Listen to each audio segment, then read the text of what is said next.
Back to the large device in the middle of the Grand Hall, whose purpose remains unclear. It was built on a 2-meter-high platform, entirely made of a special supermetal column, 3.5 meters tall and 1.5 meters wide.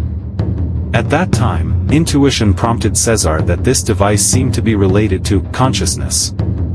Furthermore, whoever built this place, it could be seen that it was unusually large because there were pairs of metal probes extending from the crescent-shaped top of the column, seemingly for reading consciousness. This means that the initial height of the users was at least about 3 meters. Moreover, they were surely a civilization possessing high technological capabilities, but since there were no writings left by the builders inside the Grand Hall, Cesar's group ultimately had to pin their hopes on the tunnel behind the Grand Hall. According to notes in the books, this was a very mysterious tunnel. When researchers stood at the tunnel entrance, they only saw endless darkness. This kind of dark energy could involuntarily make ordinary people feel frightened. So researchers turned to precise tools to explore the specific length and direction of the tunnel. But what amazed the US military the most was that the exploration device displayed in front of them no tunnel. They tried many times, all yielding the same result, no tunnel here.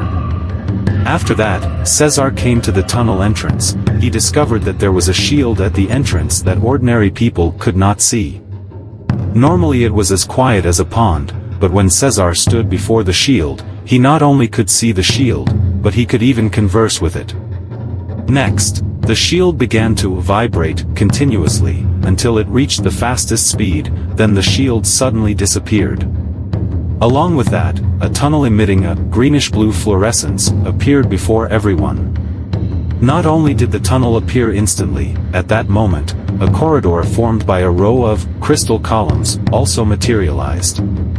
Afterward, researchers found that these crystal columns had an instantaneous teleportation function.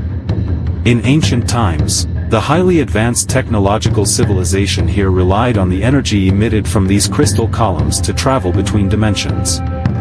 However, since the current human spiritual power was not strong enough, once used, it would lead to catastrophic consequences, similar to what happened after the Philadelphia experiment. Therefore, the original builders deliberately left behind physical tunnels, allowing us to rely on the tunnels to reach the destination.